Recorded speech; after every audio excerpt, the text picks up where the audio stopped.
ಬಸನಗೌಡ ಪಾಟೀಲ್ ಯತ್ನಾಳ್ ತುಂಬ ಸ್ಪಷ್ಟವಾಗಿ ಹೇಳಿಬಿಟ್ಟಿದ್ದಾರೆ, ನಾನು ಖಂಡಿತವಾಗ್ಲೂ BJP ಅಭ್ಯರ್ಥಿಗೇ ಮತ ಹಾಕ್ತೀನಿ. BJP ರಾಷ್ಟ್ರೀಯ ಅಧ್ಯಕ್ಷರಿಗೆ ಅವ್ರ ಪತ್ರ ಕೂಡ ಬರೆದಿದ್ದಾರೆ. ನಿತಿನ್ ನಬೀನ್ ಅವರಿಗೆ ಅವ್ರು ಬರೆದಿರುವಂಥ ಪತ್ರ, ಆ ಪತ್ರದ ಒಕ್ಕಣಿಕೆ ಪರಿಷತ್ ಚುನಾವಣೆಯಲ್ಲಿ BJP ಅಭ್ಯರ್ಥಿಗೆ ನನ್ನ ಮತ ಅಂತ. ನಾನು BJPಯಿಂದ ಚುನಾಯಿತನಾಗಿದ್ದೀನಿ, ಪಕ್ಷದ ಅಭ್ಯರ್ಥಿಗೇ ಮತ ಹಾಕ್ತೀನಿ.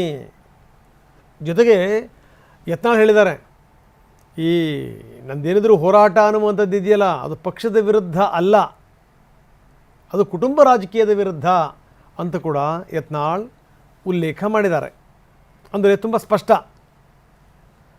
ನಾವು ಹೇಳ್ತಾ ಇದ್ವಿ, ಈ ಮೂರು ಮತಗಳೆಲ್ಲಿ ಹೋಗ್ತವೆ ಏನು ಎತ್ತ ಅಂತ. ಆ ಮೂರು ಮತಗಳು ತುಂಬ ಸ್ಪಷ್ಟ.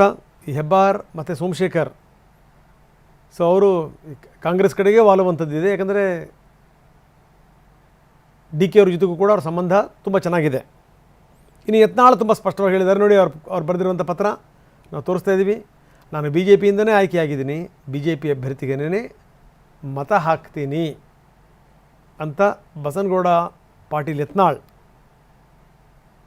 ಪತ್ರವನ್ನು ಬರೆದಿದ್ದಾರೆ.